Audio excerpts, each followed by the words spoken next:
Hello friends, welcome to today's சமையல். இன்னைக்கு நம்ம டுடே சமையல்ல சமையல் பத்தி பார்க்க போறது கிடையாது.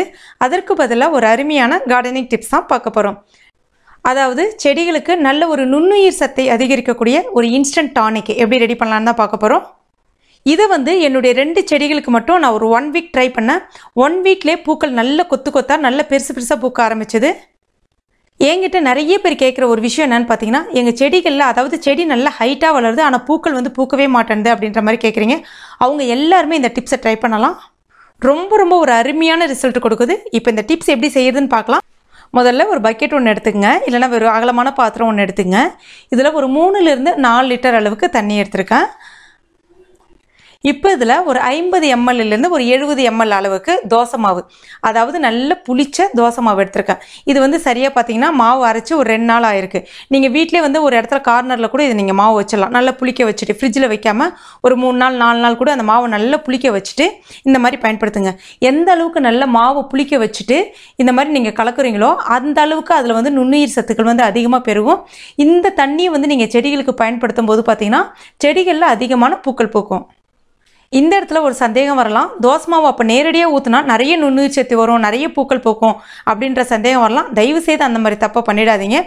என்றைக்குமே எந்த ஒரு பொருளும் இந்த மாதிரி திக்காக பயன்படுத்தக்கூடாது செடிகளுக்கு. அதை எந்த அளவுக்கு நம்ம டைல்யூட் பண்ணி, அதாவது தண்ணி கலந்து நம்ம மிக்ஸ் பண்ணி பயன்படுத்துகிறோமோ உங்கள் செடிகளுக்கு நல்ல ஒரு ஆரோக்கியம் கிடைக்கும். இப்போ பார்த்தீங்கன்னா ஒரு 70 mlக்கு 3லிருந்து 4 லிட்டர் அளவுக்கு தண்ணி கலந்துருக்கேன் நான். இப்போ இதை நீங்கள் செடிகளுக்கு ஊற்றணும். எப்போ ஊற்றணும், எப்படி ஊற்றணுன்றது ரொம்ப ஒரு முக்கியமான விஷயம். இதை மேக்ஸிமம் காலையில் ஒரு 6 மணி போல் இல்லைன்னா 7 மணி போல் ஊற்றுங்க. இல்லைன்னா நைட்டில் ஒரு 7 இல்லைன்னா 8 மணிக்கு ஊற்றுங்க. இதை ஊற்றுறதுக்கு முன்னாடி தண்ணி எதுவும் ஊற்றிருக்கக்கூடாது செடியில். அதாவது இன்றைக்கி ஊற்ற போகிறீங்க அப்படின்னா முன்னாடி நாள் தண்ணியில், அதாவது செடியில் தண்ணி ஊற்றிருக்கலாம். இப்போ இதை ஊற்றிட்டு அதுக்கப்புறம் நீங்கள் செடிக்கு தண்ணி ஊற்றலாம். ரொம்ப அதிகமாக தண்ணி ஊற்றக்கூடாது. ஜஸ்ட் ஒரு மக் அளவுக்கு மட்டும் தண்ணி ஊற்றினா போதும். இது எந்த அளவுக்கு ஊற்றலாம் பார்த்தீங்கன்னா 1 கிளாஸ்லேருந்து 2 கிளாஸ் அளவுக்கு ஊற்றலாம்.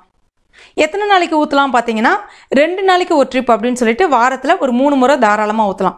இந்த மாதிரி ஊற்றும் போது பார்த்தீங்கன்னா 1 வீக்லேயே நல்ல துளிர் எடுக்கும், நல்ல மொட்டுக்கள் வைக்கும். இது அப்படியே மல்லி செடிக்கும் பொருந்தும். மல்லியில் பார்த்தீங்கன்னா நல்ல கொத்தா மொட்டு வைக்கும், நல்ல பூ பூக்கும். மல்லி செடியாக இருக்கட்டும், ரோஜா செடியாக இருக்கட்டும், செம்பருத்தி செடியாக இருக்கட்டும், எந்த செடியாக இருந்தாலும் செடிகள் நம்ம எந்த அளவுக்கு ட்ரிம், அதாவது கட் பண்ணி விடுறோமோ அந்த அளவுக்கு பக்க கிளைகள் வரும். பக்க கிளைகள் அதாவது என்றைக்குமே பழைய கிளைகளை விட புது கிளைகள், புது துளிர் வரும்போது பார்த்தீங்கன்னா நிறைய மொட்டுக்கள் வைக்கும். அந்த மாதிரி புது துளிர் வரும்போது இந்த மாதிரி ஊட்டச்சத்து நிறைந்த நம்ம உணவுகளை அதுக்கு கொடுக்கும்போது பார்த்தீங்கன்னா மொட்டுக்கள் நல்ல கொத்தா பூ பெருசாக பூக்கும். இது நான் 2 செடிக்கு மட்டுமே ட்ரை பண்ணி அதனுடைய ரிசல்ட்டு தான் இப்போ உங்கள்கிட்ட காமிச்சிட்டு இருக்கேன். உண்மையிலே சொல்கிறேன் ஃப்ரெண்ட்ஸ், அவ்வளோ அமேசிங்கான ரிசல்ட் கிடச்சிருக்கு. எனக்கே ரொம்ப ஷாக்காக இருந்தது. மாவு நம்ம புளிக்க வைக்க அதில் ஒரு இயற்கையான பாக்டீரியா உருவாகும். அந்த பாக்டீரியா தான் நிறைய நுண்ணுயிர் சத்தை கொடுக்கும். அந்த நுண்ணுயிர் சத்து தான் பார்த்தீங்கன்னா செடிகளில் அதிகமான மொட்டுக்கள் வைக்கிறதுக்கு உதவுது. என்கிட்ட ஏகப்பட்ட மல்லி வெரைட்டியும் இருக்குது. உங்களுக்கு வேணும்னா கேளுங்க, நான் நெக்ஸ்ட் வீடியோவாக அது போடுறேன். அதாவது ரோஜா செடி மாதிரி மல்லி செடியை எப்படி பராமரிக்கணும் அப்படின்ற டிப்ஸும் நான் போடுறேன். நான் இன்றைக்கி தோசை மாவு பார்த்தீங்கன்னா ஒரு 2 நாளைக்கு இப்போ புளிக்க வச்ச மாவு தான் பயன்படுத்தியிருக்கேன்.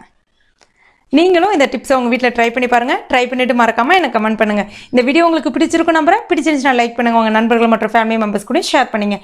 மேலும் இது போன்ற பயனுள்ள குறிப்புகளுக்கு நம்ம சேனல் இது வரைக்கும் நீங்கள் சப்ஸ்கிரைப் பண்ணாத நண்பர்களாக இருந்தீங்கன்னா உடனே சப்ஸ்கிரைப் பண்ணிங்க. கூடவே மறக்காமல் அந்த பெல் நோட்டிஃபிகேஷன் சிம்பிளி ப்ரெஸ் பண்ணுங்கள். தேங்க்யூ.